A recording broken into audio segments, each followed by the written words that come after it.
inside. Thursday night, how's it going? Alright, strip back, good crack, multi-trade podcast. Share the knowledge you know, help to make our sector grow. Everybody's learning from experts and the journeyman. Insights. And we're back. Season 5, Episode 9. I'm Stephen Buckley. And I'm Keith Delahan. This is Insight, the Strip Back podcast, sponsored by Robus Lighting, the world's leading LED lighting company. And Keith, we've got, I think, another amazing episode lined up for everybody. Yeah, we've got an action-packed one tonight, Steve. So on the Overload segment, we've got Darvill from Anker Solix UK, and he's jumping on to talk to us all things solar and his journey into the renewables game. Yeah, really looking forward to that. And then later on the episode, we've got Amy Gibbons, a Balbriggan native like ourselves, coming on to talk to us about her journey through GAA, recovery, mental health, and everything else that goes along with it. So really looking forward to talking to both of these on the episode today. I think we'll just jump straight into it, Steve, will we? 100%.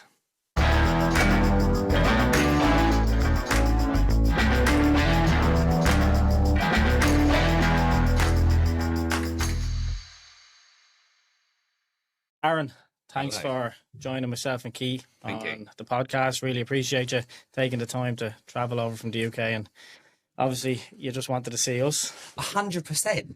Who doesn't want to see you? Yeah, we met a couple of weeks back on an install, one of the first installs of the Anker Solix here in Ireland. Yeah. And as soon as I met you, I said, right, we got to get this guy on the podcast. And delighted that you agreed to come on. Yeah, it's not actually like, I think for me now, it's like not even your first install. I mean, you've done quite a few. Yeah, I think we're on 15 or something now at this stage. It's something ridiculous. And like, I always love hearing things like that because that excites me. It excites me that, like sometimes, the companies will try one product and then they just won't come back to it. Yeah. Registered installer now, are you? Ambassador. Anker I'd like to call myself, yeah. But that's what excites me. It's like we, as a company, we never have our focus is not just selling and getting rid of product. It's about making sure that you have that continuation, the repetition, the retaining installer, that's going to keep coming back because they know it's a bread and butter product. They know how to install it inside out. They know if there's a tech issue, they can come straight back to us. Those are the sort of really crucial installers that you want in this industry, and they're really rare to find. That's the truth of it now. I did actually notice that. So there's a couple of guys in Ireland now installing Anker, and I've made contact with a couple of them. But it seems like what you said, it seems to be repetition. The lads are starting to build up and they're starting to use it more and more, which is great to see because it's a really good product. Do you know what shocks me as well is you'll find that obviously you've got UK that are really solar driven as well. And but you will find that I'm really shocked over here that you could call 4 or 5 different other Anker ambassadors that install our product day in, day out. That would never happen in the UK. Companies would not call companies. Companies would not look after each other or give each other advice or support each other on a complication on an install or, offer a little bit of tech support. Well, this is what I did at my install a couple of weeks ago. It doesn't seem to happen in the UK. But for some reason, it feels like there's this community within Ireland. And I think that's why it's just been a really good success. It's like everyone's gravitated around the brand, and us as a company, we want to create partnerships. So it's almost like that network. It's the chosen network. I mean, we don't give the product out to just anyone. Yeah, I feel like you're lucky in that sense because I think that's only in the solar and the renewables and within Ireland. That seems to be still lagging within general electrics in Ireland, would you feel? Yeah. Electricians don't really speak to each other. They don't really help each other out. It's slowly coming along. I think if you look at General Electrics in the UK and you look at the likes of, some of the big name Sparks that are on Instagram and TikTok in the UK, they're all linking in with each other. They're joining each other on jobs. Collaborating. Collaborating with each other. But renewables is sort of an unknown for a lot of them because a lot of them haven't moved into that sector yet. So the ones that do really need to access the brain of the ones that are already in there to pick the right product, because they don't want to be going to a customer and fitting a product that you know, they're going to be getting callbacks for. They I feel like it's been like over the last few years, I think UK have really wised up. And I said this in a podcast that I did a couple of weeks ago. And I actually feel like Ireland are getting a little bit on the ball more than the UK. UK, I feel like we're a little bit delayed. I think people got sucked into, oh, it does this USP and it's got that extended warranty and, you know, this, that and the other. But what do they deliver? What's the deliverables? You know, like, are they there for the tech support and service? You know, are they going to just seed the brand into every single distributor and it's mass market, and then it doesn't become that form of exclusivity or a really nice premium product? It's just the race to the bottom. I've noticed that really early on. I think, you know, you had your typical Solix installs in the Irish market, like you did with the UK. Yeah. But I think now, what with these extended weather conditions that you're facing practically on a month by month basis in Ireland, there's that need where people are actually really putting a bit more consideration into what they're installing. They're putting a bit more thought in, actually, we need a product that is reliable to suit that client market. Whereas before, I think a lot of things were just being influenced by the distributor. Just put that in. And there wasn't really much thought behind it. I think now people are thinking outside the box that not every product's going to fit their client market. But we have a bit more of a portfolio of products that we can choose on that we're reliable with. So I think that's really how we had the success of Anker. I mean, we started literally, I think we only launched it in December. And I think there's 200 systems currently in Ireland already. And bearing in mind, we all had 2 weeks off over Christmas. Well, I didn't, but Yeah. I never stopped working. But I think that's the thing with us. Is it scary though when you're launching something like that within a new country, where you're linking in with, say, certain distributors and companies like Keith's company and you know, Greenhouse, and you know, you've other distributors that you use as well, like Western Solar, that your product's getting into the right hands and it's being installed by the right people? 100%. I think this is sometimes where. So basically, to give you an overview of me as a person, as a brand myself, I mean, I have worked within this industry over 10 years. And I have seen so many different aspects of the game. I've seen it from operations manager of an installation company in UK, where things went really right and things went so wrong. I then went into manufacturing, working for a manufacturer based in America. But I was on so many different time zones with my work, from China time to UK to European and America. And when I took on Anker and decided to move to that brand, it was very much about, I had already built really strong relationships with distributors. I had other distributors with my previous companies, but you learn over time. It's like, it's a learning curve for you as an installer. Yeah. You've installed not just an Anker, you've installed X, Y, and Z product, and you learn over time what works for you and what's going to work for your client. Yeah. And so I had quite a good start. I sort of knew the distribution channels I wanted to go into.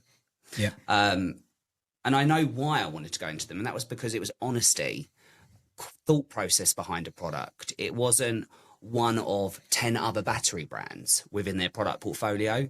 It was chosen carefully. So first of all, I went into Calidus Wholesale in the UK. And that's a small startup. I think it's 3 years in now.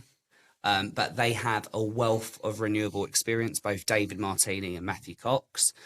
And they decided to set up by themselves. And they've grown it slowly, and it's niche. They know every single installer they sell to. There's care and thought behind the products. It's not just sell a product and out it goes, and that's it. And then obviously then we chose Western Solar. And for me, Western Solar was a perfect fit for us because I'd known Shane and Steve over time. And it's a family-run business, and I think that's a real niche for me. Same-day delivery service, go above and beyond the extra mile. And I was quite fortunate because Calidus Wholesale actually had an all-in-one system. But because they were so burnt from the brand that they had, they actually removed it off their product portfolio. So it was a lot of sort of caressing to say, look, put trust in us. You've worked with me before. We're going to support and lead you to the success of Anker and for your own business. And then it just so happened the day that I called Shane was actually looking for an all-in-one system. So it couldn't have worked out better for us. And we're really strong about partnerships. And that's why I chose people that I knew would really shift the brand, but shift it in the right direction. And I suppose it is daunting that you don't want everyone to have the product or have no knowledge on who's installing that product. So I can say with full confidence that every install that's been done, or every person that has our product and due to install it, they've got my number. I've spoke to them direct. I've done my due diligence. That is this company that we're going to partner with going to work for us as much as it's going to work for them. Yeah. I think that's a real change up in the industry. 100%. I for one found it very refreshing when we got news that you guys were going to come on. Yourself and Ian came over with Western and basically held us by the hand during the first install. Yeah. Which is basically unheard of. Came out to site. You remember the day we were up on top of Wicklow Mountain. It was snowing. It was snowing. The roads were nearly at an impasse, and you guys still got up there. Yeah. And we went through the system. We got a good bit of content. We went through all the setup, the customer handover. Ian was very good to go through that with us. And as far as I know, as a badge of honour, you said to us upstairs that you've yet to have anyone come back with issues. And I, for one, out of 15 jobs we've done, not one issue, not one unhappy customer or anybody coming back to us with, you know. I think the thing is, when I only joined the company back in August, and it's daunting for me as well, because I didn't really need to leave my old job. You know, I think what makes it worse sometimes is when you work with such an amazing team, which I had.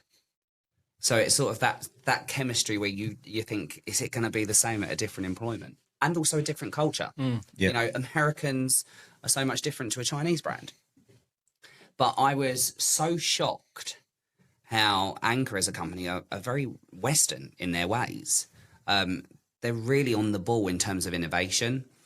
And I think that was the major thing for me. But also I started to sit back and think, right, things are moving quickly in this industry. Things are changing. There's guidelines. Will they turn into regulations? Most likely. You know, batteries should be installed outside. Yeah. There's not many products that are IP66. People were looking for that all-in-one system, slim design, all the cute USPs that come within the Anker Solix or other brands. So that's what led me to the move over. And it wasn't the easiest move. It was a lot of contemplation, but by God, I'm so pleased I've done it. I think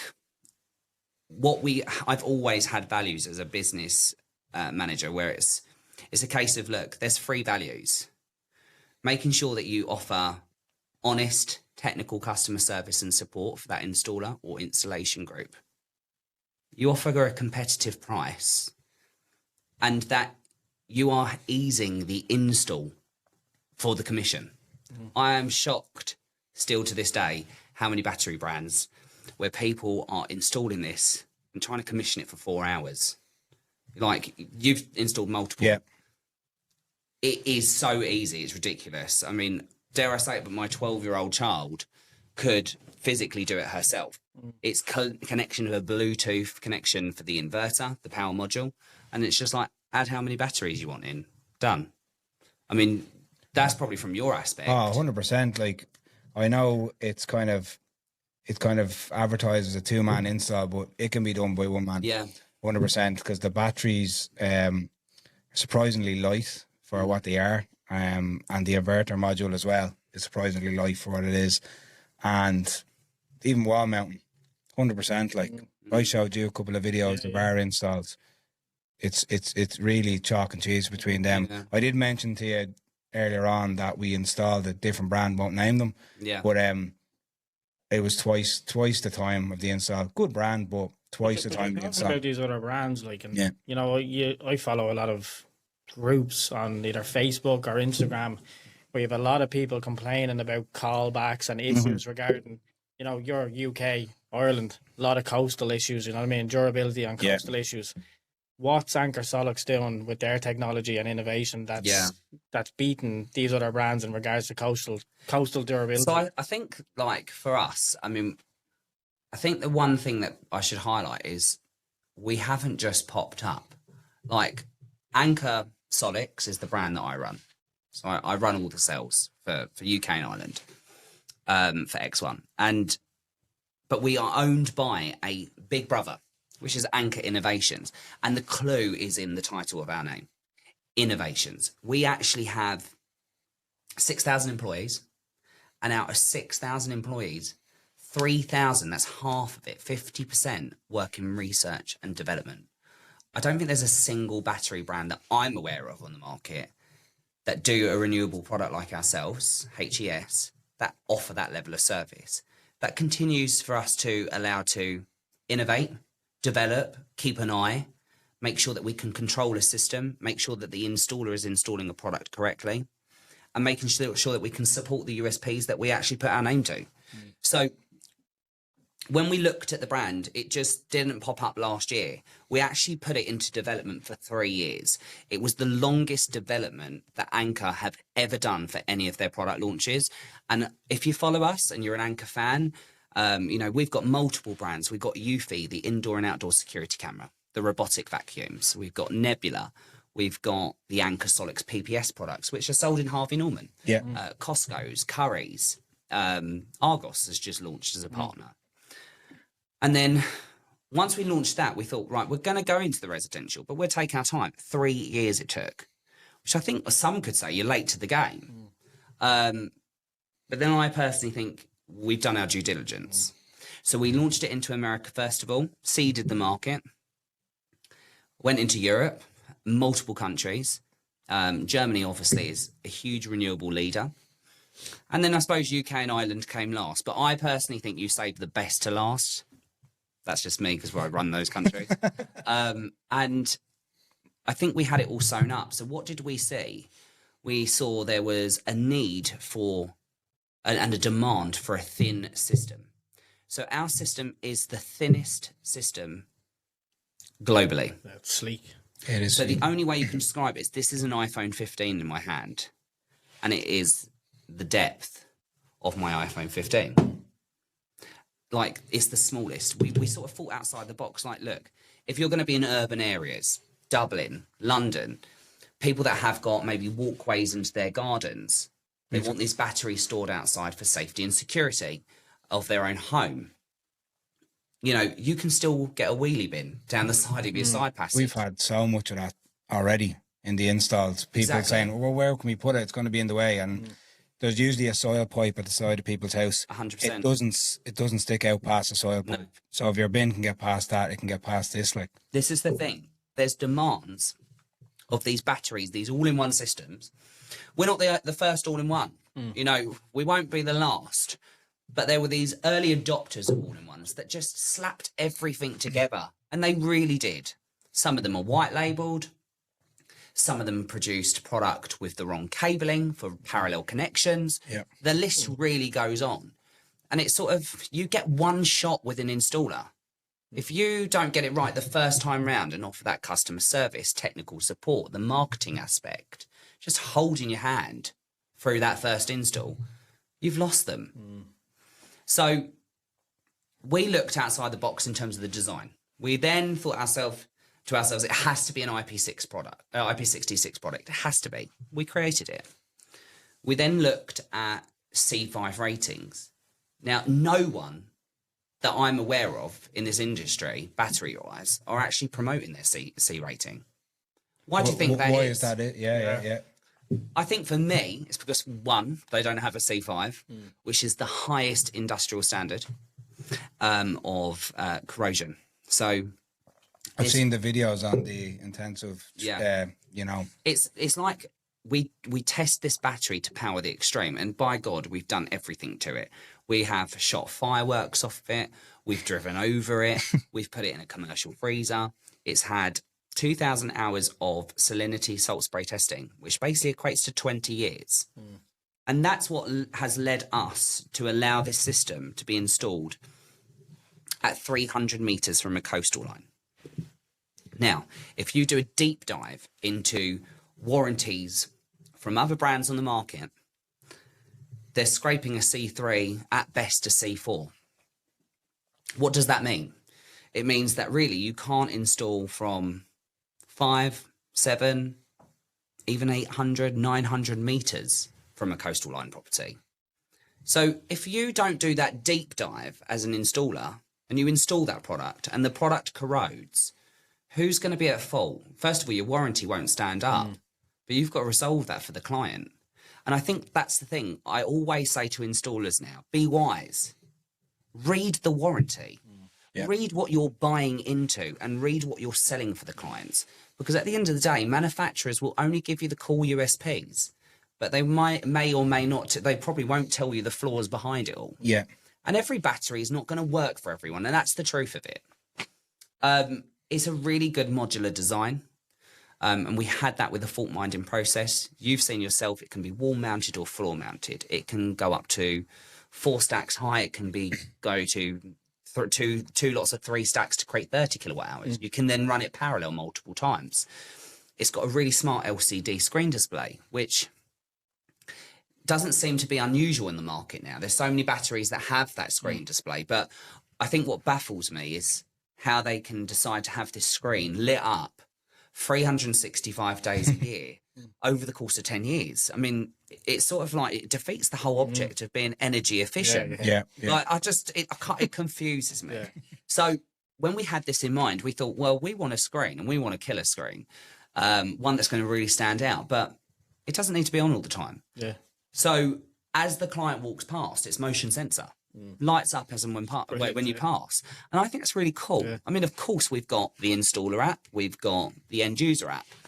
And obviously, as a company, we see everything can support both the installer and the end user.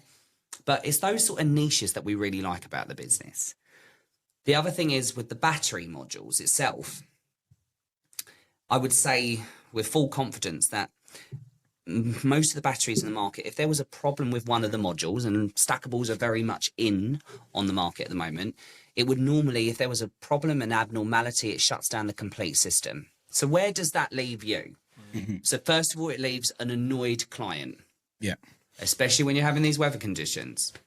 You get the brunt of it as an installer. In theory, you haven't done anything wrong. It's the manufacturer that is at fault. Yeah. So the natural thing is you as the installer, get the brunt of it, take it to your manufacturer, to your distributor, and then they have to organise a replacement.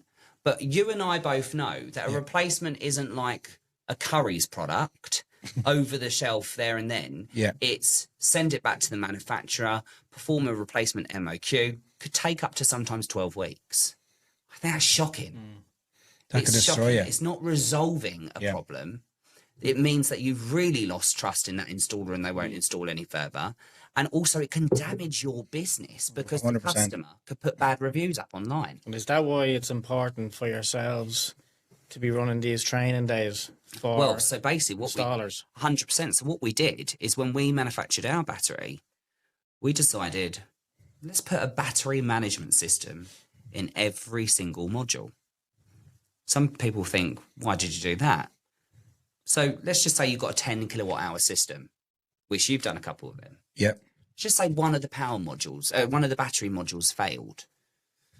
And most of these batteries on the market shut down the whole system and you have to go through the MOQ. Ours will bypass. So the client will still be able to store up 5 kilowatt hours of capacity, half of what they have, but it's something than nothing. Yeah. Then what we do is you can get it replaced because we can see all the aspects and abnormalities. You can get it replaced with your distributor within 48 hours. It's brilliant. But not only that, because it's not your fault in the first place as an installer, you can bill us to return to do the work. And quite rightly, you should. Now, this is where it goes back to how do we educate the installer? How do they become an Anker ambassador? So, of course, we're like everything. We've got the YouTube videos. We've got tests and certifications that you go through, the lengths of videos that you go through, tick, tick, tick, tick, tick, on our Anker Academy. And it's really good. It's quite in-depth, but it's quite easy to follow. It's probably, I would say, an hour and a half of your life. Okay? First of all, you can't install the battery unless you've done that course. You can't even get an account unless you've done that course. That's the way it should be. And It that's really should, yeah. 100%. But not only that, where do we look to go outside of the box? So, okay, we have events like what we've done with Western Solar just before Christmas, where we show people a live system. But what we then do is like what we've done with your installs before, is we actually take the time, fly out at no cost to yourself as a company, fly out and oversee that install. Now, we're not going to do it for you. We'll hold your hand, wipe the sweat off your forehead. But it's that sort of level of reassurance. You know, I'm at the end of the phone. My technical support manager is at the end of the phone. You know, there's not one installer that hasn't installed my brand who doesn't have my number. What we also do is, for us, we're very selective on who installs it. And, you know, like I said, we don't have loads of people installing it. We don't actually need to. Out of all the installers that have had and bought this product, normally you find there will be like one that may install it the once and never come back again. We've not had any of that, touch wood. So, like you said, you've done about 15. Yeah. You know, I've got... Keith rang me, like, after he'd done his first one. And he said, this is a game changer. Yeah. Yeah. It's a game changer. I was just I didn't want to stop you in your tracks. We were talking about design. I managed to catch the last hour of the Solar EV show and Nace Racecourse today. And yous were kind of at the end of the walk, but it was like it was leading up to the best inverter, because it stole the show there. Yeah. In terms of its looks, without even going into, you know, its capabilities and everything, it stole the show, because it was by far, I know that's not everything, but by far the nicest module there. Thanks. That really means a lot, because the thing is, it's like you see it, and this is the thing. I'm like, my mum always says, and I know my mum's from Ireland, and she always used to tell me the 5 P's. She said, learn this in business, and she's like, proper preparation prevents poor performance. I'm like, what the hell? Like, she's so right. Like, because I work so closely with my distributors, to the extent that I'm on phone calls with the MD of Western Solar at 5 o'clock in the morning. That's how I operate. My day starts at 4:30. You know, it's very much like, how are we going to make sure that stands out at that show? And that's just a local show. But what we found really interesting is since really the last 4 weeks is the demand from the end user, the customer, that doesn't even have our brand, but are desperate to have it, that they're calling up Western Solar. We're having about 15, 20 calls a day where they're asking to be connected with an Anker ambassador. Yeah. And again, I know that may sound like it's a protective parent, but it allows us as a company, them as a distributor, to really control who installs our product. And it also allows us to give back to the installer that put trust in us. To go, here you go, here's a strong lead. Here is someone who wants an Anker X1. It's in your location. You know, I think that is priceless. You know, you are, at the end of the day, the final person who sells my product. Yeah. You know, you have to go out to that client. You have to win it against other competitors in your industry. What are you getting back? I'm sure that's the last thing you want to see, is someone posting something online on their socials and they've done an absolute terrible install of your product and they haven't stuck. Like, just to let Stephen know, in terms of, like, I'm going to go into packaging now, which is, I know it's a big thing for us, because when we're installing, we want everything to go stage by stage, get the install done. Even in terms of the AC connections, they come in a little bag and you get your ferrules for the exact size cable you should be using. I think even that's a game changer for us. And then the template. Can we talk about the template that comes in? Yeah, so I mean, like you said, it's one of these things. It shocks me that these all-in-one systems on the market, they're not a bloody all-in-one system. They're all-in-one with an inverter and a module, but you have to buy X, Y, and Z. And then it's really not the true cost of what an all-in-one system is. You still have to buy your wiring. You still have to buy your mounting equipment or wall equipment. So ours comes complete, but we sort of overindulge in terms of education again. So we've got all the step-by-steps online. Then what happens is in every single power module, which is the inverter, it comes with your step-by-step guide as well. If you can't be bothered to look online, you've got it in the box. It then comes with your placing set of where you go and put your screws. Boom, rail. Boom, rail. It's like, dare I say it, it's the batteries for dummies. It is that easy to put together. And listen, I can't even change a light bulb, and I can even do this myself. That's even great for yourself with your apprentices and everything, you know what I mean? Working with them to say, look, there's a job for you to do. Yeah. You can do it, and you're not going to it's very hard for you to make a mistake. 100%. With your product, you know? It's like, you know what I would say? It's like, I don't want to say we're like an IKEA product, but you know when you go to IKEA and if you follow the step-by-step guide of how to build a flat pack, it gets built properly. Yeah. We know in this industry there are people that will just go, I'm not doing that, and they'll just work it out for themselves, cause more time for themselves, and they'll go wrong. That's where it goes back to. If you can't, as an installer, take an hour and a half out of an evening or a weekend even to get away from the kids and just do my Anker Academy, then you're not the right installer for me. Because we're here for the long term, not the short term. In terms of those instructions, I think you're underselling it a bit, because you know when any of the other systems you're getting a detailed installation guide. It's coming on this an A4 pad. Yeah, your one comes on an A3 hard cardboard cutout. The flattery gets you everywhere, really. To be honest, you know, I'm trying to underplay it. But you know what I'm saying? You don't have to go through a 100-page installation guide with the nonsense in it. It's literally on basically a mini spreadsheet for you. It's like it's like A3 in card, and then you also have then an A3 shaping card, basically the dimensions of a floor stand, which then allows you to go, right, wall bracket, hole, bring it up, wall bracket, hole. And then what you do is a competent installer would go, instead of going one battery at a time and then doing one bracket at a time, again, it says to you, don't just rush. You know, put your brackets on first and then build your system. Like, no word of a lie. You could probably, and I mean, you've knocked them out this, like 15 by now, but I reckon you could probably quite confidently have the system built within about 7 to 9 minutes. Yeah. On a 10 kilowatt system. Because literally it's based on the floor or a wall bracket, 2 additional wall brackets for the battery, 1 additional wall bracket for the power module, the inverter, done. You know, like you said, you know, when you are looking at products that have been chunky, clunky, dense, awkward to lift by yourself, it requires the 2-person job. You know, we have easy access for your hands to be able to lift a product by yourself should you need to do it. Of course, we're going to advise it needs to have 2 people, but it is one of those things where how do we make your life easier? A good way to guide it is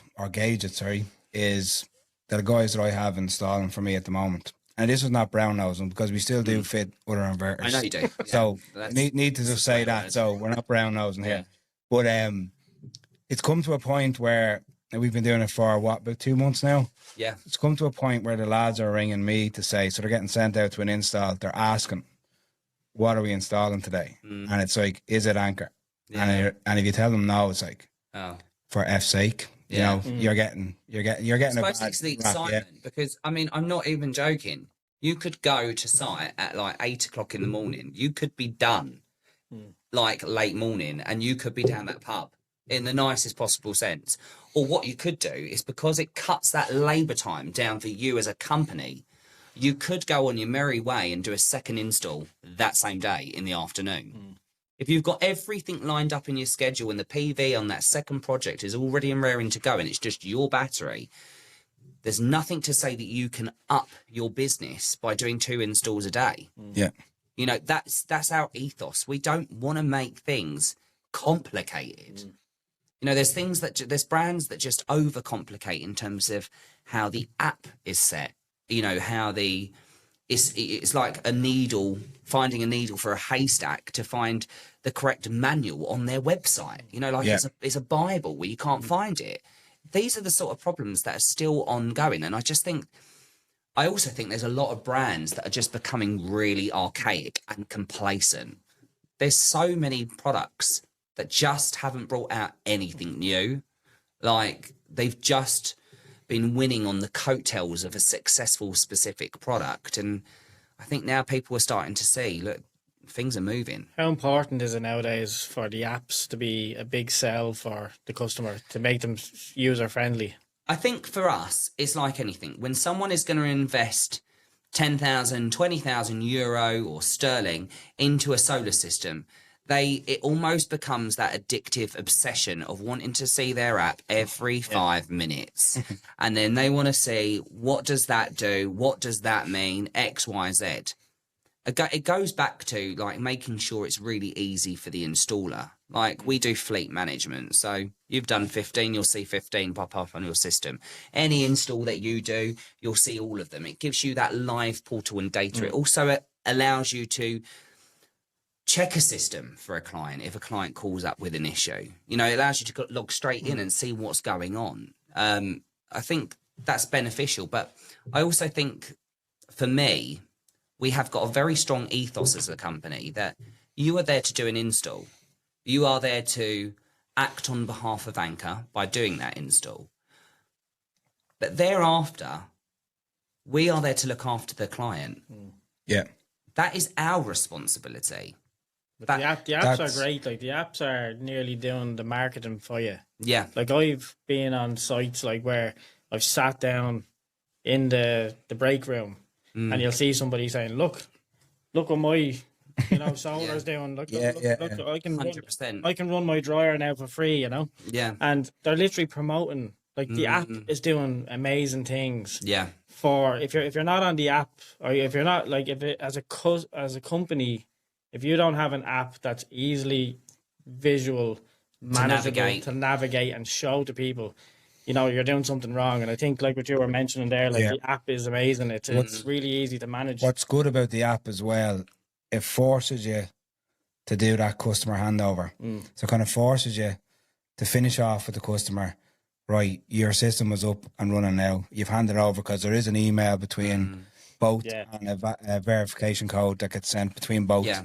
So you're there and you're literally handing it over. It forces you. With other brands we've done, you can nearly set it up and you can go before the customer comes home. Yeah. This kind of forces you. Screenshots of the apps and everything sent to you. Like, oh yeah, all the time. Yeah. But the good thing is as well is this is like with a handover pack, and I think so many companies just don't do this, where it's like that taking of the time to educate your end user, your customer. Yeah. But the thing is, then if the customer can't get hold of you and wants to query stuff, and they get that frustration. I mean, with us as a brand, like, we are a wealth of information. Like, we even have a step-by-step YouTube video for the end user to show them how to do time of use, how to read their daily, weekly, monthly graphs. Like, there's not even companies that do that. Well, that's there for us as an installer to just ping them on a WhatsApp. Ping it on a WhatsApp, exactly. You know, or you get an email, you ping it back to them, or, you know, those sort of things I think are the most crucial element of where businesses fall down. Because I had this the other day, and I keep saying it to I'm black and blue in the face, but there is zero money to be made in customer service and tech support. There is zero revenue. I learned this from working in an American company. And if anything, if you don't resolve the issue, it could be even more damage to revenue in the future for you as a brand. Yeah. You know as well as I do that it only takes one bad negative review online for you as a local independent installer to ruin your company, you know, to build it back up. And this is where it's very much like we pride ourselves. Like, we've sat on 99 point, I'm having a look at Ian over there, 99.6% positive feedback. We get over 2 million emails a year. And that's all coming in steps, you know what I mean? Because you're a good product, a good distributor, a good installer, and a perfect handover makes that end user a sales representative. Yeah. Because they will sell that product to their neighbours, to their family members. Show it off, to show it off to their cousins and everyone else. And that it will sell itself then, you know? I think this is the thing. It's like, I'm really all about marketing. I'm all about pushing and promoting businesses. There's not a lot of companies that do that, but it's like you said yourself, when you're an independent installer or even a medium-sized installer group, you know, if you install with Mary, Mary goes to Joan. Joan goes to Patrick. I know I'm saying a lot of Irish names here, but what I'm trying to say to you is, it is that word of mouth. 100%. You know, it's that trust. Oh, they were great installers. And look at my system. Tell me about the system. They're almost then selling the product for you. Yeah. You're just walking in the door, installing the solar panel. Watch this. When I walk by my inverter, it lights up. Exactly. That's how paying them. Yeah, look at exactly. You don't even have to, might as well pay them. It's like, oh, look at my app. Look at this. This is how much I've saved today. This is how much I've generated in solar. Like, it's that ridiculous obsession, and it's those cool clients that when they get that best customer service from me, from you, from your distributor, it's this consistent effect, this social effect that really then creates more brand awareness for you, for me. Sells for our distributor. It's this vicious circle, but a good vicious circle. You know, I don't like to break that circle. You know, I find it really interesting. I really do. I mean, like, we haven't had complaints, and there's not to say that we're not going to get them. I mean, that will be, you know, disillusional. But I think for us, it's just making sure that you don't have those complaints because you educate properly. So for anybody like listening to the podcast now today, who's an installer or a potential client looking to get an Anker Solix product installed at their property today, where do they go? Where do they go to find it? So for an end user, a customer that wants an Anker Solix system, they can go in the UK. They can call our distributor, which is Calidus Wholesale, and in Ireland, they can call Western Solar. Then what will happen is, or they can call me. My number's displayed online, and you can get my email address. And what they do is basically they go, right, okay, well, first of all, where do you live? Well, we'll help you out. We'll put you in touch with 2 or 3 or 4 installers within your area. Yeah. We'll leave it with you. There's no pressure. You call them. And then 9 times out of 10, they do. If you are wanting to make a direct inquiry to Anker, then you can go and fill out a form on the Anker website. So ankersolix.com. Yeah, so we usually finish out the episodes with the most important question of them all, and it's our Spotify playlist.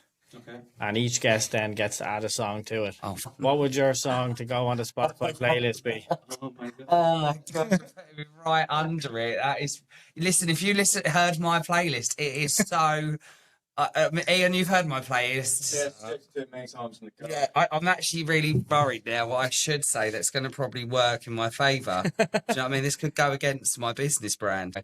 I am going to say Fleetwood Mac. Yeah. Everywhere. Brilliant. Brilliant. Love Class. that. Aaron, Fleetwood Mac, everywhere. Thank you. Yeah. Thanks a million, as I say. Thanks 1,000.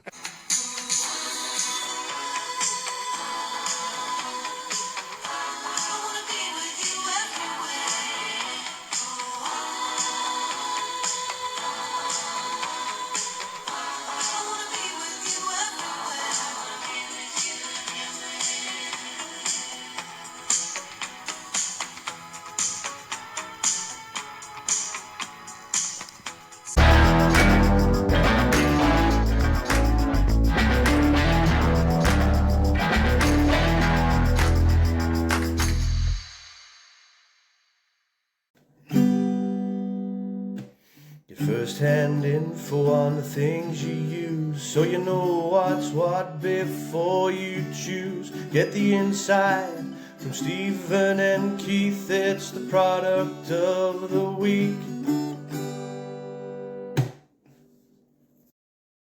How's everyone? Keith here from Insight. We've got Stephen from Western Solar here with the Anker Solix X1. He's just going to run through some of the main features for us. Yeah, so hi everyone.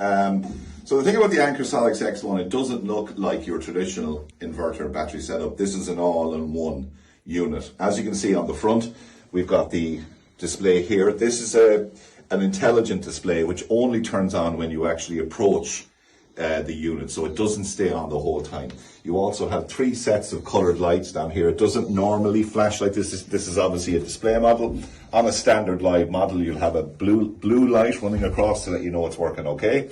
If there's ever a fault with the machine, it'll give you a red light, and I think then we've got a green light which shows off-grid capabilities as well. But as you can see, everything you can see on the app in front of you, you can see what you're generating, what percentage the battery is at, and you can also see what you can see is coming in from the home. As you can see up here as well, it'll tell you whether it's off-grid or on-grid at any one point. So that's brilliant for, I suppose, when people lose their Wi-Fi connection, they can still walk by and see what they've done for the day. Yeah, exactly. Now, there's a couple of kind of unique selling points with the Anker. The biggest one at the minute, which everyone has commented on, is how thin the unit actually is. So as you can see there, we're just putting in a standard iPhone. It's actually thinner than an iPhone. Yeah, brilliant. And then in terms of connections, where are we doing our connections on these units? So all your connections are at the side, as you can see from both sides here. There's a connection side here for the Wi-Fi dongle. So I'm right in saying this will be covered. That's all covered, which you'll see on the far side now as well, yeah. Very neat. So if you come over to this side, which is where most of your switches are, and everything is obviously covered by these stylish black casing here. So the whole unit, once it's fully installed, looks nice, smooth, and very, very neat and tidy, regardless of where you put it. And I'm right in saying we've got rotary lockable isolators on the side of that unit. There's 2 isolators situated on the left-hand side of the So unit. that gives us an option of not installing DC isolation on the solar strings. So we'll be able to do it locally on the unit. Yeah, like most units out there, it does come with its own built-in DC isolator. However, the thing about the DC isolators, a lot of electricians prefer to put another isolator in anyway to be sure. They always do. So, but overall, you've got this isolator switch it in. Yeah. Inside the unit, then under the hood, is where it gets really exciting with the Anker, because there's features there that are coming down the line, features that are already here on the Anker. Yeah. That seems to be shaking up the market at the minute. Yeah. Okay, so we have the 3-phase version of this launching. It's actually just launched, excuse me. Very good. And we are already starting to take orders. A lot of people interested. You've got an 8, a 10, and a 12 kilowatt unit power module. Brilliant. On top of that, though, with this, and the beauty of the Anker being a high voltage unit, is that you can swap and change the batteries from a single straight to a 3-phase, so you don't need to worry. The batteries themselves, the unit's intelligent enough to know when you've connected a new battery to it. So what that will do then is to say, oh, you've given me another battery, it's time to expand. To realign, yeah. With the batteries though, the batteries have a 100% discharge limit, okay?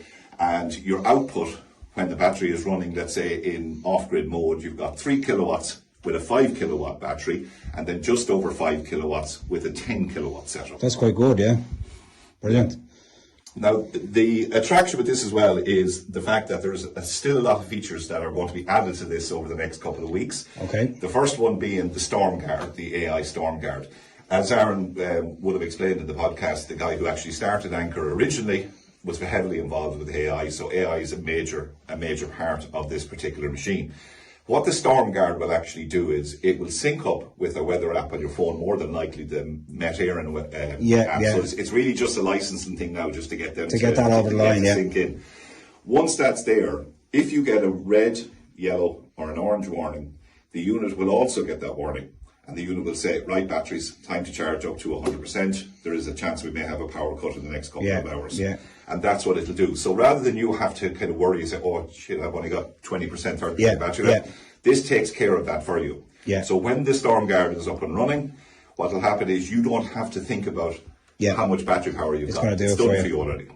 Another exciting feature which will be coming later on in the year is the dynamic pricing.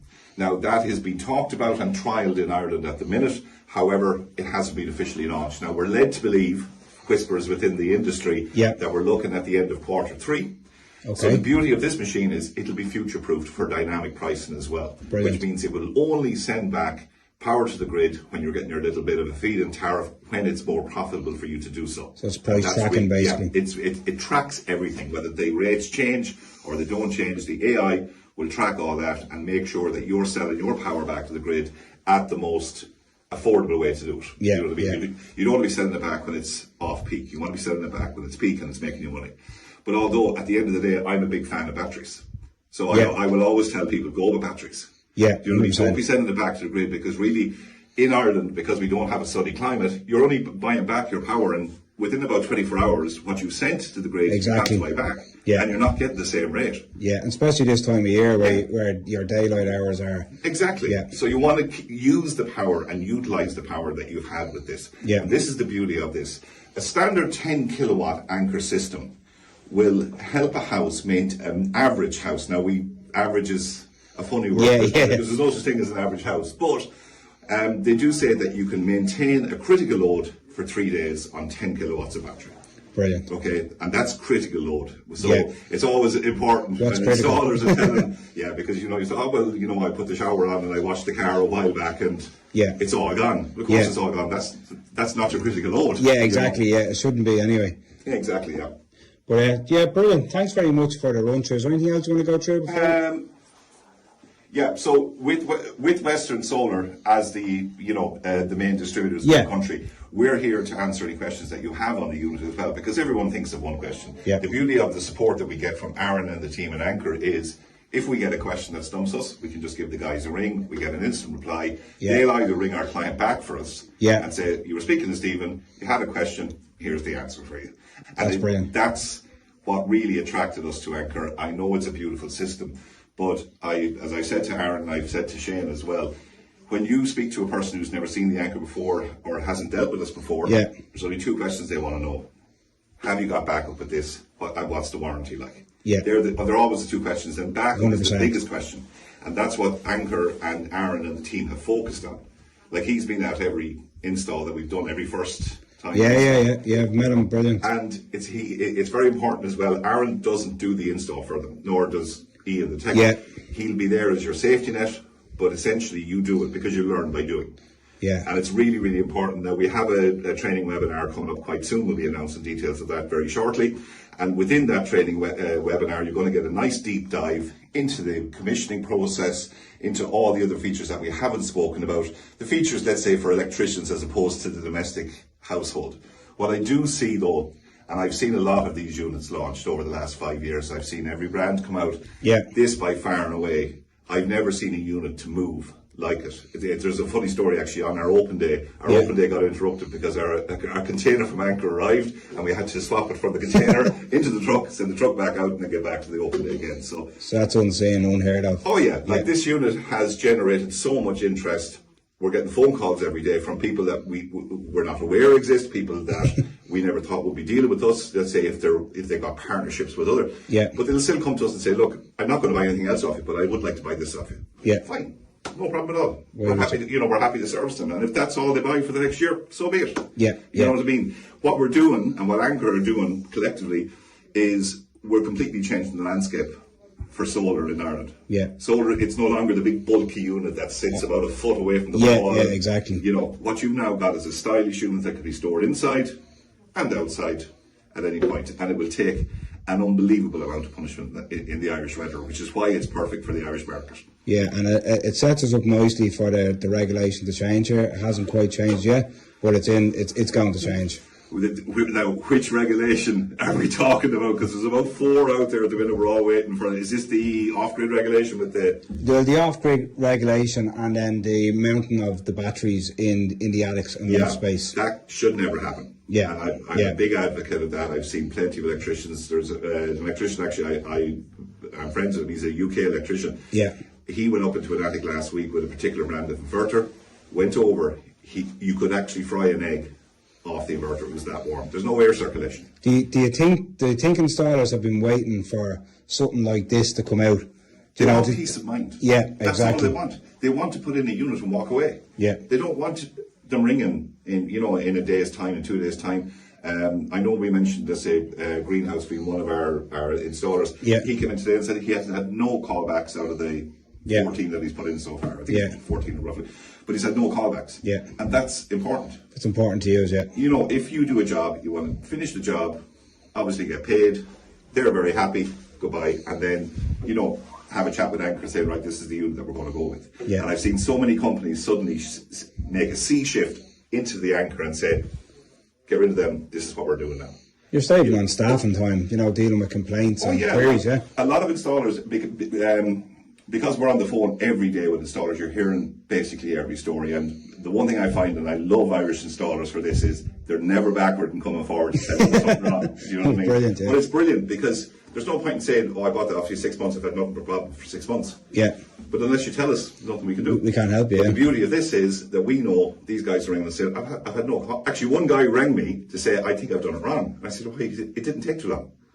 He said, can you ask Aaron to give me a call? That was too easy. It's too easy. The commissioning process on the app alone is only 15 minutes. Yeah. So overall, it's a perfect system. It'll save on labour. It'll save power for the homeowner. And the homeowner will have power when there's a power cut. Yeah. And that, when you've got 700,000 people who have only just gotten all their power back. We could have done with that a couple of weeks ago. So this unit is there now. Ask your installer for it. Have a chat with them. Say, I saw the Anker. I'd be interested in it. And they'll get in contact with us. Thanks very much, Stephen. Stephen from Western Solar. Thanks very much. Get first-hand info on the things you use, so you know what's what before you choose. Get the inside from Stephen and Keith. It's the product of the week.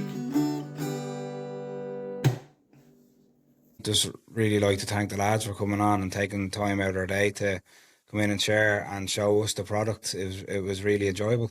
Brilliant. And I guess we'll just keep rolling on with the episode now. We've got Amy Gibbons, Balbriggan native, joining myself and Keith on the special guest interview segment.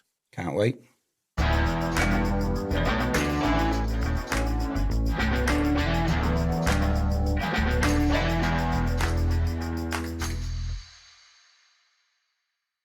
Amy, thanks for joining myself and Keith on the podcast. Really appreciate having another Balbrigganer in the studio with us. Yeah, thank you so much for having me. Keeping it local. Yeah. That's it. Gibbons is the surname. Are you any relation to the famous sacking of Balbriggan, Gibbons? No, I'm not actually, but my dad's name is Sean as well. So everybody does think it is a relation, but it's not. You should just roll her. I know, I should probably just make a good story out of it, but no relation whatsoever. Be down there when they're doing the celebrations every year down at outside the central there with their flags. Yeah. Every year. My ancestors. Just standing over the bridge with the flags, yeah. But as you mentioned, Balbriggan, have you lived in Balbriggan your whole life? Yeah, literally since I was born. My family aren't originally from Balbriggan, so they're from Coolock. And yeah, I'm 23, so my mum and dad have been living in Balbriggan for like last 25 years or whatever. So yeah, I'm born and bred in Balbriggan, basically, yeah. We know, but for anyone that's not from Balbriggan, what was the sports scene like in Balbriggan growing up? I think for myself, sport has always been such a huge, obviously, part of Balbriggan. It's such a huge community now. Like, the amount of people living in Balbriggan now is massive. And I think even over the last, 10, 15 years, there's been, so many more clubs, so many teams, let alone, not just in Gaelic football, but, football, athletics, basketball, cricket is massive, obviously, rugby too. So, the community within sport, even in the Fingal area as a whole, it's huge, it's massive. And it is great to see as well. It's so good, because other than sport, there's not a lot of facilities in Balbriggan where younger people can go to. Obviously, you guys know yourself, there's loads of more works going on in Balbriggan now, lots of funding, lots of grants being given, which is great. So I think for the town as a whole, it is hopeful and is exciting. So hopefully, we do see that in the near future anyway. Football would have been soccer, not Gaelic, for myself and Keith, would have been the outlet in school for us. We would have played for the local team, trained on a Tuesday, played on the school football team on a Wednesday in school, trained again on a Thursday. You'd be with the Dublin selection squad on a Friday, and playing again on a Saturday, then on a Sunday between your local club and the selection squad. So sports would have been wrapped around our sort of childhood into teenage years, and based around our school years as well. It would have been a massive influence on us. Is that something that you found early on, growing up, coming up in school, or would have it been something that you found later on in your life? No, like, look, I think when in Ireland, whether you play football or you never have, I think GAA in particular is always, a part of somebody's life in some way. Whether you've grown up playing it, whether you've watched it, it's embedded in everybody in some way or sense. So I think there was never pressure on me to play sport. I think as a kid, I was such an active kid anyway. And I sort of just fell into being so active through sports.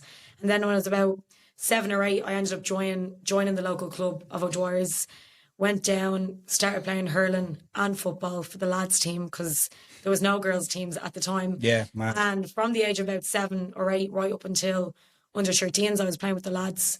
And there was probably 5 or 6 girls that were playing with the lads team. But that's how it basically started, just playing football, enjoying it. And that was always like an outlet, even with school. Obviously, I went to Loretto and I went to the Gael school as well. So there's a big sense of sport, and it's basically just been embedded in me since I'm like 6 or 7 or 8 even. So sport has always been it's such a huge part of my life anyway. Yeah, so it was in terms of fitness. Then it was more the sport that drew you in, and what drew you. Obviously, you're from Balbriggan, so you kind of levitated to the local team. Where did it go from there? Like in terms of what age did you go onto an all girls team? So the rule is once you go to under 13s, it's recommended. Obviously, you leave the lads; they obviously get bigger, stronger, and you go to the girls team. At the time, the girls team in O'Dwyer's and the girls section of O'Dwyer's was getting a lot bigger. We had our first ladies team, we had minor teams, and then obviously I went up to the under 13s team and we had a squad, which was great. And from there on out, I think I've been quite lucky to grow up in the position where I have, where we've had so much success within the ladies section of O'Dwyer's over the last 10 to 12 years. And I think as a whole, our whole team, we've all grown up together. Like, I'm playing with girls that I've been playing with since I'm 8, 9, 10, and now we're 20, 21 plus or whatever that might be. And, it's a sense of family now within the team. And I think the success that we've had over the last 10 to 12 years just shows how much ladies sports has came on, but also the impact that we can hopefully give to the younger girls teams now, because there's 3, 4, 5 younger girls teams within the whole club now, from nursery level right the way up. So the future is looking bright for O'Dwyer's, that's for sure. They have a new facility up there as well, do they? Yeah, so hopefully we'll be playing on it this year. It's literally just across the road, massive setup. It's going to be great, not only for the club, but I think for the whole of Balbriggan as well. It's definitely needed, and I think we're definitely going in the right direction anyway. That's for certain. It's very impressive. Does O'Dwyer's utilise the girls that have come through the ranks from the previous years to then coach the up and coming girls that are coming behind them?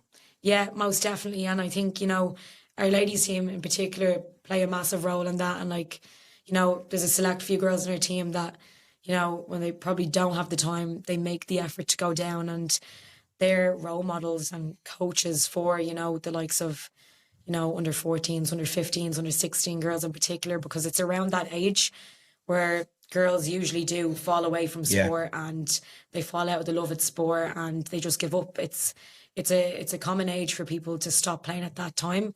So if we can make an impact and go down and show them, look what you can do if you stick with sport, whether you're even good at it or not, the impact that it can make for you on and off the field as well is huge. So I'm so privileged and probably so proud to be an associate with that team and be a player for that team, but also for the club as a whole as well. Because, I started playing for the ladies team when I was 13. And at the time, I think we were Division 6 or 7. And every single year up until now, we've either won or we've been promoted. And it's taken time, we've lost battles at times to win wars, but now we're playing senior championship, we're playing Division 1 football in Dublin, and we hope to just keep going from there on out. That's great. And what's your proudest moment in GAA so far? I think personally? I think, you know, put aside like personal goals where you want to do this or you want to win this, whatever. But when it comes to winning, you're part of a team for that reason. So I think the first thing or the main one that does stand out to me is when we won the Leinster Championship in 2022 with the club.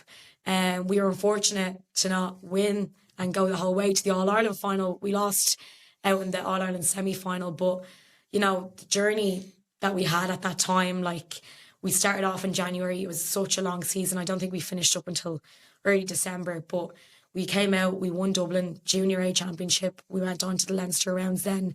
Bus trips down the country. But like the support that we had, like 2 full buses coming down to us at times. And our supporters were probably, you know, outtaking the home supporters from teams down in Kilkenny or teams like down in Clare or whatever, wherever we were at the time. And I think that really changed and flipped the switch for the club and the support in the club, but also for our team as well. I don't think, you know, we would be where we are today only for that journey that we had in 2022. And I think, you know, I probably even took it for granted myself, the time, like you were so caught up in the moment. And looking back at it now, like you'll never forget memories like that ever, like, you know, and we made history in the club too. So it's great that, you know, we've put our mark on paper, and hopefully as a team, you know, like I was saying before, it's a way for younger girls to look up to us and they can hopefully strive and we can build them through as well in some sense. It's great for like a town like Balbriggan to be able to, you know, showcase what they have in Dublin, because as we know, like Dublin would have the, you know, the cream of the crop when it comes to GAA, like, you know what I mean? But I used to play for Glebe North as well, and anytime we were in, you know, All-Ireland games as well, there'd be a bus crowd of Balbriggan people going down. Yeah, it just has great. that kind of effect. And like even Glebe North are doing great. Like they obviously won the intermediate last year and stuff, which my boyfriend was involved with. Yeah. So yeah, like, you know, it is great for the town as a whole too. It is really good to see.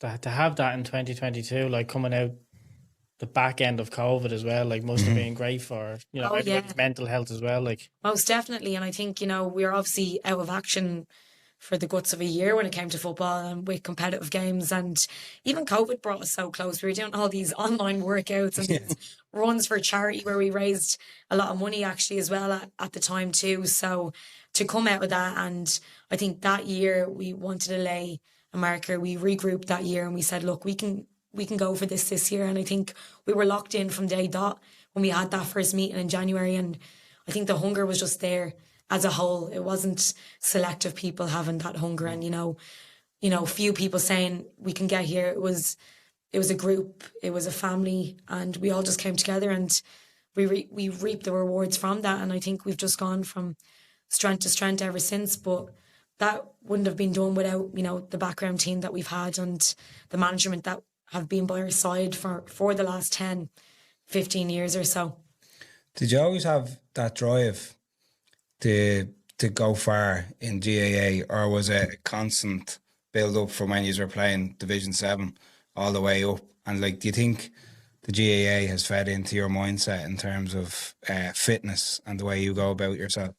I think it definitely plays a huge factor anyway. I think over the years, maybe as a team, we didn't realise like how we were getting better and better every year. I think we took everything in our stride, and in a sense, that's good because we didn't let success feed into us.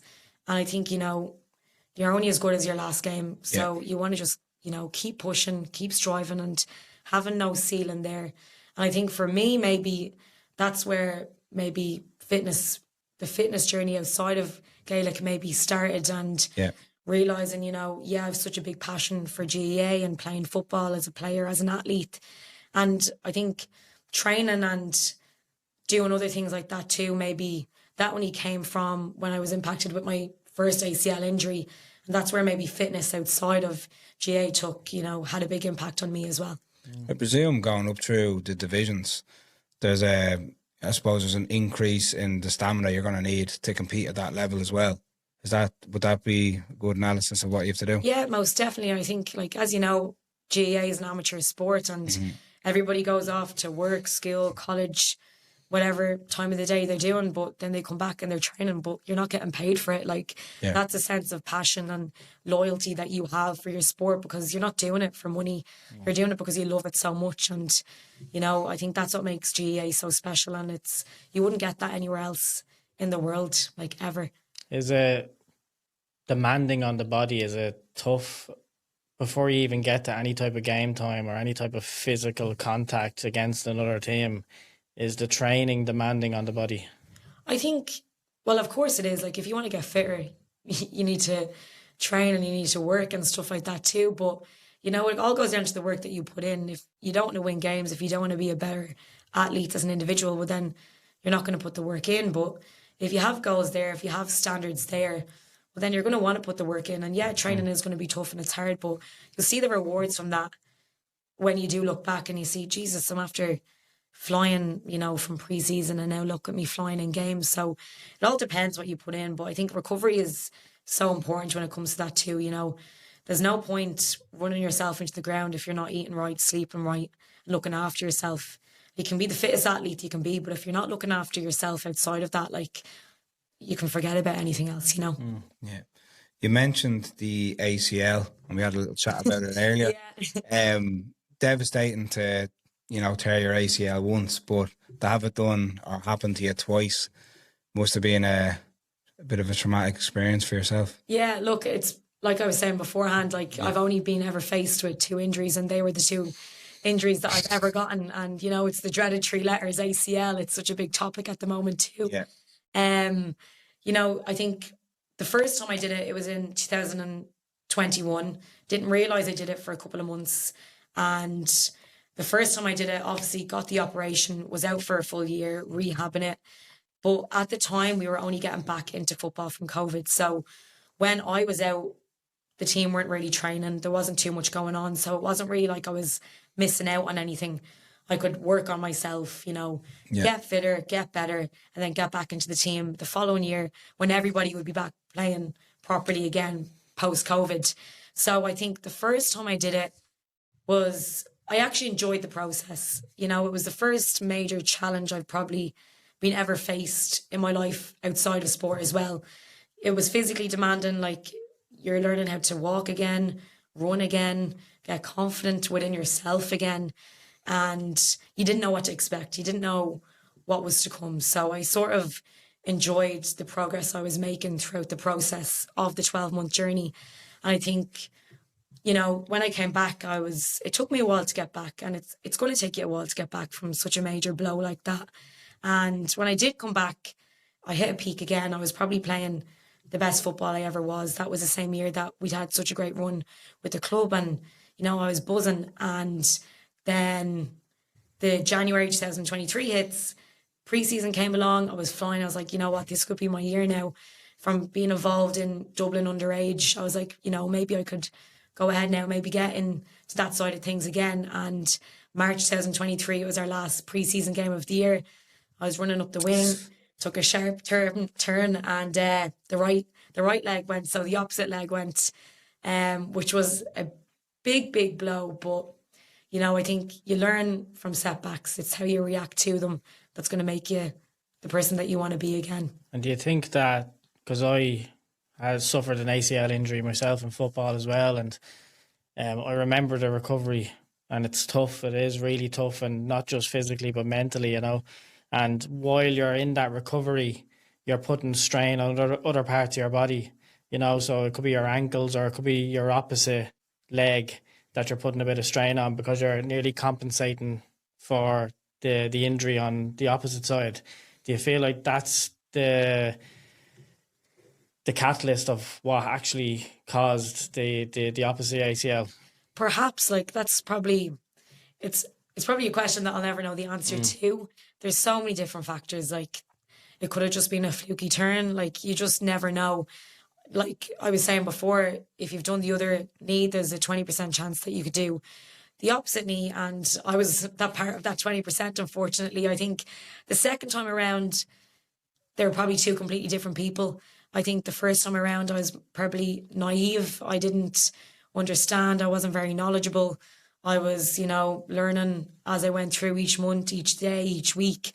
And the first time around, I was probably a lot more positive about the journey. Second time around, you know, it was a different ball game. I knew what was to come. I knew the process, and it was probably a lot more mentally difficult, probably than physically difficult the second time around. But I think the second time around, you know, I learned so much about myself off the field and then bringing that onto the field as well. So I know, you know, it's such a dreaded injury and it's such a cliche to say. And with anything or any piece of advice that people give, if, you know, if there's a setback, there's always a comeback. It's so cheesy to say, but, you know, I'm in a weird way, I'm thankful that they both happened, because I wouldn't be where I am now if they didn't happen. I have no idea where I would be now if neither of them happened. So yeah, I'm actually thankful that they did happen. Part of your story. Yeah. And having done it twice, for anyone that I suppose is starting their journey on a long-term injury, what would your main advice be? I think fear is an emotion. So people feel fear. People are afraid of fear. And I think if you were to flip a coin, there's two sides of the coin. Fear being one, maybe forget everything and run. Then you flip the coin again and you can change your perspective on it and you can, you know, face everything and rise. Yeah. So I think it's your perspective of, you know, what journey you want to take. The injuries happened. You can't change that. Yeah. You can't control that. The only thing you can control is the action you're going to make now to where you want to be in the near future, whether that's you want to get back to sport, you want to do something else that you might have been able to do before. Yeah. If you didn't do it. So I think it's just all about perspective when it comes to that. And for anybody that, you know, is scared, and it is a grueling journey, like, don't get me wrong, it's hard. It's very bloody hard. And unless you've gone through an injury like that, like, you'll never understand it. You'll only be able to, you know, hear them and listen to them, but you'll never actually feel what it's like. Yeah, so I think, yeah, the main thing is just be so open-minded and don't think about the negative so much. Like, what positives have came from this now? Like, what better person can you be? What can you do now that you haven't been able to do before? I feel like my biggest mistake when I done my ACL was I isolated myself away from the team. I went through recovery on my own, completely on my own. I didn't turn up to any training sessions thereafter. I didn't even turn up to games thereafter, feeling sorry for myself. Now, I went through the recovery, and in my mindset, I was thinking, I can do it on my own, and I'll get to where I need to be. And I feel that when I got to where I need to be at the end of it, then I'd gone so inside myself that I found it very hard then to get back into the normal running of being within a team environment again. Did you keep yourself connected to your team during the recovery process, or did you find yourself isolating yourself? I think the first time around, there wasn't really a choice because none of us were really together anyway, the timing of it, like I was saying with COVID. The second time, most definitely, like, I did isolate myself at the start for easily the first month or two. Now, to be fair, I was on crutches at the time. It wasn't really accessible to be hopping around and, you know, being here, there and everywhere. But yeah, most definitely, like, I felt sorry for myself for a while. But I think in circumstances like that, I think you need to allow yourself to feel sorry for yourself. I think if you don't feel sorry for yourself at the start, that's going to come back and it's going to eat you up because you haven't accepted it. I think you need to feel sorry for yourself because it gives you a point to accept and reflect. As time goes on and you're a little bit more positive, you're a little bit more hopeful, I think it's so important to not keep yourself isolated because it's a team sport at the end of the day. Yeah, your teammates can't understand what you're going through, but being involved with your team, being social with your team, having a positive impact in the changing room, on the sideline, in group chats is so important. If you can't make an impact off the field, you shouldn't allow yourself to have an impact on the field. Can you remember the first ball you kicked over the bar after recovery and what that felt like? Yeah, I remember it quite clearly. It would have been May last year and I came on for the last 15 minutes and I got the ball straight away and I popped it over the bar straight away and I was like, yes, this is it, I'm back. Yeah. And then 3 weeks later I end up having a partial tear in my hamstring. So yeah, looking back, you could say last year was a write-off too, but like I said, I'm a firm believer everything happens for a reason. But it's small moments like that, like you'll never forget. Like I've kicked multiple balls over the bar, and most definitely not over the bar. But you know, I remember that point. I got the ball for the first time in a year and a half and popped it over the bar, and I was like, you know, that's what it's all about. Like I work so hard for myself for this long, Yeah. and like it's small moments like that. Breakthrough moments. Yeah, like, it's really rewarding. It's a rewarding feeling, most definitely. The only reason why I say that is I was a striker, and Were you? yeah, well, I thought I was anyway, but I never scored a goal again after my injury, Really, and that plays on my mind. You know, that after that major operation and coming back, I never got fully into it, so I never experienced the feeling of the goals that I would have scored before it, after it. And I think that sort of ate away at me within the sport after it. So I You never. were greedy as well. I was a greedy striker. So it would have been something that really would have affected me. That when you weren't hitting those sort of markers that you would have hit before, it slowly starts to eat away at you and you just lose the love of it, you know? yeah, 100%. And like that's the thing when you come back from such a big setback like that. Like you're not going to be who you are straight away. You're not going to be the player you were before.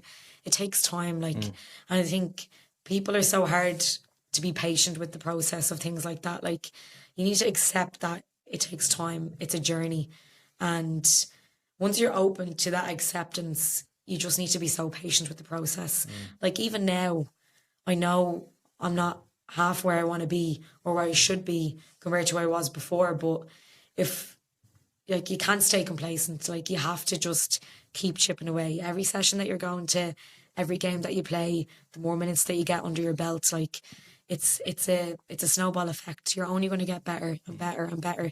You just need to be so patient with the process because it's so you can let yourself slip so easily.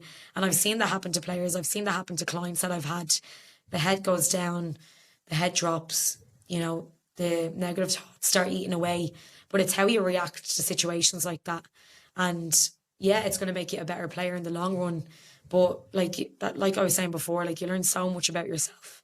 Like you don't realize the strength that you have or, you know, the impact that you could even have to others by showcasing what you've done or how far you've got.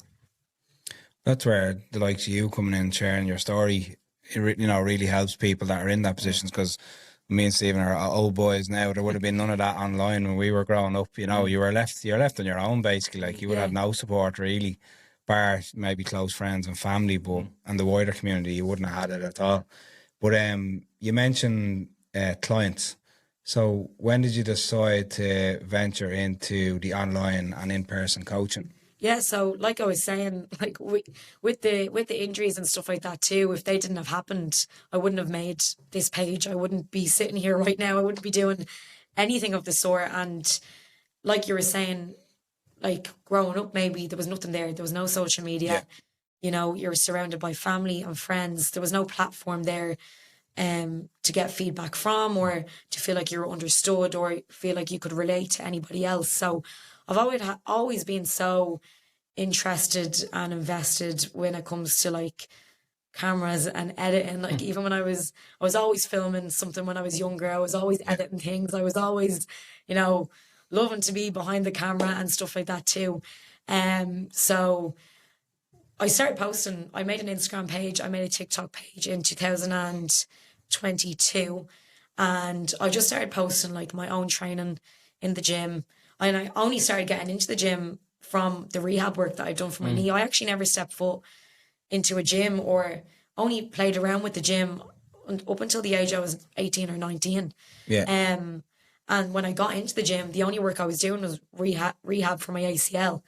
And that's when I started going to Platinum Gyms in Balbriggan. Yeah. And I started training there. And I was posting my videos and started posting content, but I wasn't providing any value.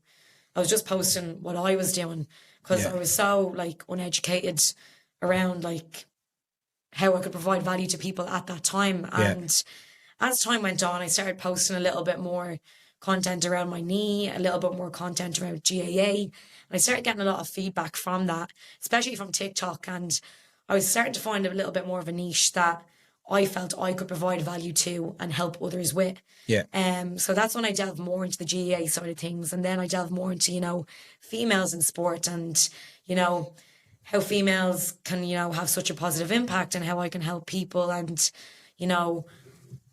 look, basically just like creating a platform there that people can go to and hopefully get information from, essentially. Yeah, mentioned there obviously the social media aspect of it, and then that brings along, like the likes of collaborations and people trying to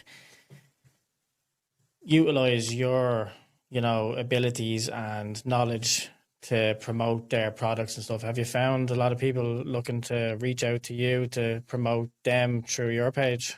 Yeah, and I think it's so it's baffling to me that these people want to collaborate with me and want to work with me, or they want me to post something, to advertise something, and I'll only ever post something or collaborate or be an ambassador for a brand that I would use, or I believe that would help people that follow me. Because if I was to post something that's completely out of my niche, that's not going to do anything. It's not going to make people have trust in me. It doesn't make me look like a real person, So I've been so lucky to be able to work with a certain few brands over the last couple of years just from posting videos. It's actually mad, to be honest. It's crazy. It's great to get noticed as well, for the good work that you're doing.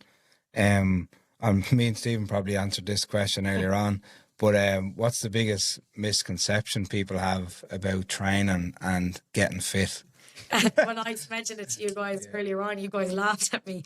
But I think one of the biggest misconceptions people have with training is it's not for them, or, usually what you hear is, oh God, I could never do that. Yeah. And you ask why. And, oh, well, I've never trained. I've never stepped foot into a gym before. I'm too overweight. I'm too busy. I don't have the time, is huge. And I think one of the biggest misconceptions of fitness is it's for everybody. No matter who you are, no matter what you're doing or what lifestyle you have, fitness is most definitely for you. It's so important to people, for people, physically, mentally, and the positive impact that it would have on you as an individual, no matter what sort of exercise you're doing. I'm not even talking about being involved in team sports. It should be something so simple, like going for a walk, going out for jogs. I know running is such a big trend at the moment and everybody's getting outdoors and getting active. And you see online now there's these people running and, they never think of running these marathons and stuff before. And something that I find baffling as well is people doing these marathons now. And I'm not a runner myself, but, it's so crazy to see all these people hitting these massive milestones and achievements. Off their own back. And doing marathons is not something that's easy whatsoever. No. And you have these people from all different walks of life, doing massive things like this. And I think it's amazing, to see. But I think that's the power of social media as well. You think people signing up to the likes of Bike Row Ski, where you're coaching and that, and you see the same people coming to your classes, they have a little bit of a community there in the class that is part of the draw, not even just the fitness aspect of it. It's just being able to get out, link in with different people and share similar interests. 100%. You hit the nail on the head there. I think in a lot of fitness environments, people are unsure of what to do. And I think a big misconception, or for something with that as well, is people are saying fitness isn't for them. And with Bike Row Ski, there's such a massive sense of community. And like I was saying before, people come in through our doors from all different walks of life. People come through our doors that have never stepped foot into a gym before. People are coming in and they don't understand what they're doing. They don't know what's going on. And it's our job to help them as a coach and to guide them through their journey. Fitness is a journey, the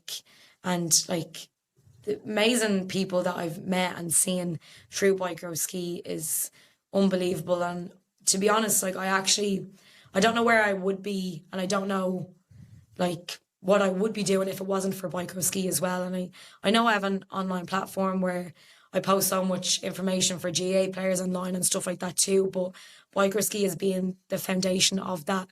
The friends that I've made for life, the mentors that I have, they're like, I'll never be any more thankful for that. Like, and it's just such an amazing community to be part of.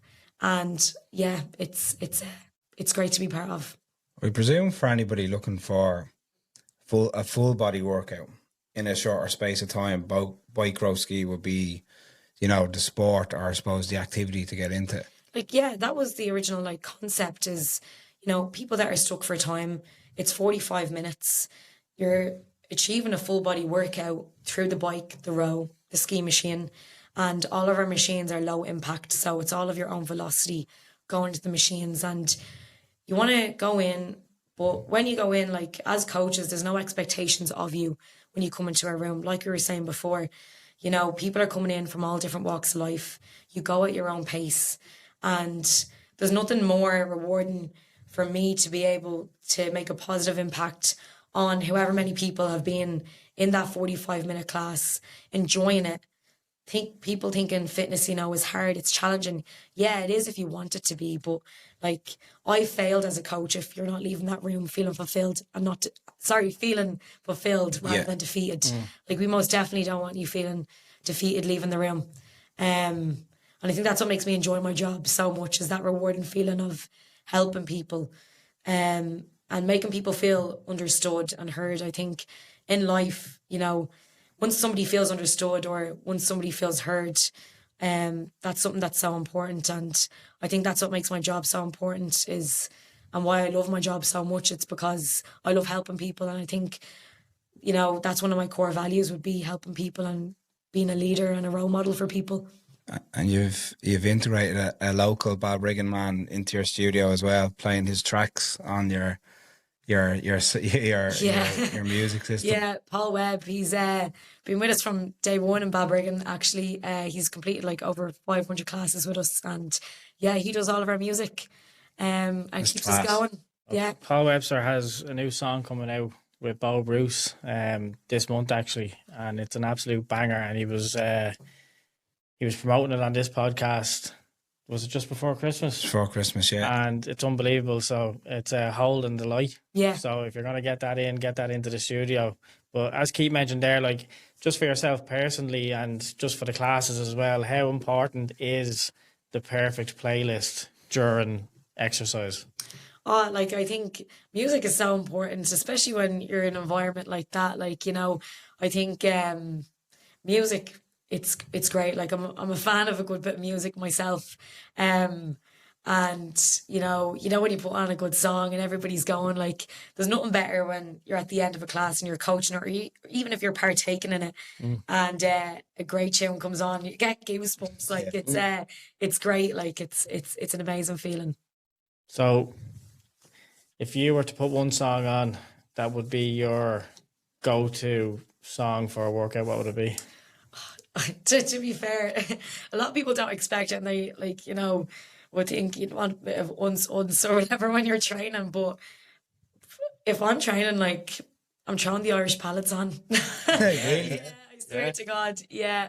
Like my music varies like so much. Could be listening to proper heavy like house music one day. The next day I'm probably listening to Aslan. The following day I'm probably listening to the Wolf Tones. Yeah. And honestly, it depends. I just love all music. It's a great way to be though, isn't it? To have that mix. Yeah, 100%. Like when you're in biker ski, when you're in the room, you want a little bit more something a little bit more upbeat or whatever. But when I'm doing my own sort of training, I keep it a little bit more chill. Where can people reach out to if they want to sign up to one of these bike row ski classes? Literally just download our Biker Ski app, sign into the nearest location to you, and that's the first start to your fitness journey. Even go onto our Instagram page, check out our TikTok, and you'll see yourself on the page. If you're hesitant to try Biker Ski, you'll see yourself. Like, we've had unbelievable people come into our room hitting huge milestones. Like, we've two ladies in particular in our Balbriggan studio that are coming up to 1,000 classes Jeez. in the next month or so, and it's huge. We had two ladies that just completed 750 classes yesterday morning with myself, and it's unbelievable. And you know, like we've ladies, men coming in their early 60s. We've people that are coming in and you know, their 30s, 40s. People think that, you know, this environment is for young, fit, athletic people, but it's most definitely not. And yeah, that's what I was saying. If you want to get involved, if you want to try something new out and you want to start a journey that is going to make a positive impact and habitual impact on your life, just go for it. That doesn't even have to be bike or ski. It can be anything. I think movement is just so important for people. Can you tell us about your role as ambassador for Stat Sports? Yeah, so Stat Sports are huge, obviously an Irish brand. They've grown massively within soccer and football over in England, over like across seas with Premier League clubs. They're working with Arsenal. They're working with the likes of Harry Kane, Marcus Rashford, and they've grown massively. They obviously they sponsor Loud GAA as well. And it's only been over the last year and a half, they've gotten involved with the LGFA. So they're doing a lot more, and they have been doing a lot more over the last year with the LGFA, which is huge. And it's great to see. And I've been involved with them for the last year now. And basically, if anybody doesn't know what Stat Sports is, it's a GPS pod. It tracks, you know, your feedback, your progress in real time while you're training on the pitch. And you know, I think it's a really good tool to have. I know it's not the be all and end all, and I'm a firm believer people shouldn't always, you know, put their all be end and all focus on, you know, stats and thinking if I don't get this and I don't get that in a game, I haven't played well. But, you know, if you're not assessing, you're guessing, and to have a tool like that you're able to look at and see your progress with is great. So that's why I'm so proud and happy to be, you know, an ambassador for Stat Sports. I think they're a really good company to work for, and a lot of their values would align with myself as well. It's a way of keeping yourself honest as well. Yeah, 100%. Especially with me when I was injured as well, like getting up to max speed and generating, you know, your exposure to that sort of running velocity again was great. Like, you know, and I've definitely seen my progress massively over the last year, and having like tools like that you can look back on is great as well. Do you set yourself goals? Yeah, maybe too many goals at times. I think I'm somebody that probably puts maybe too much pressure on myself at times. That can be a positive and a negative. Probably thinking there's no ceiling and always striving like, what's the next thing? What can I do now? What's next? So, yeah, I would be very goal driven for certain. Have you any plans in the pipeline? For this year, I think my main goal is to just, number one, not get injured. Number two is just, you know, keep, you know, learning, keep getting knowledge, keep asking questions to people that I can get more answers from that are way more educated than me, growing my own business, and just being part of a like-minded community within biker ski and being involved in a job that I love so much as well. Fair play. Brilliant. Most important question is the Spotify playlist question. What song would you add to our Spotify playlist to get the bike row ski people going? I don't know. There's so many songs. I think we've touched off every single song within bike row ski now, but my go-to song is Viva La Vida by Coldplay. I just love it. That's my go-to song. Yeah. Yeah. Definitely add that one to it. We wish you the best for the rest of 2025 and whatever else you've got coming up. I know it's been a pleasure to have another... Absolutely brilliant having you on. Yeah. Thank you so much. Balbriggan native, as we call ourselves. Up the break. Up the brig. Yeah, up the brig. Take it easy. Have a good one. Thank you so much. Thanks, You're Amy. welcome.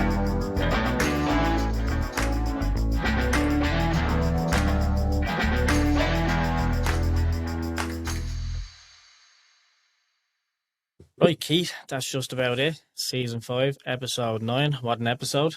Yeah, I thought it was brilliant. We had a great mix of people in with us, motivational, innovational. It's really thoroughly enjoyed it. Yeah, big thank you to Aaron and Shane for jumping on the Overload segment, and Amy for joining us on the special guest interview segment. And a big shout out to our sponsors, Robus Lighting, the world's leading LED lighting company, for their continued support.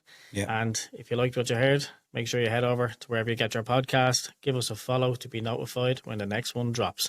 Take it easy, everyone. See you on the next one.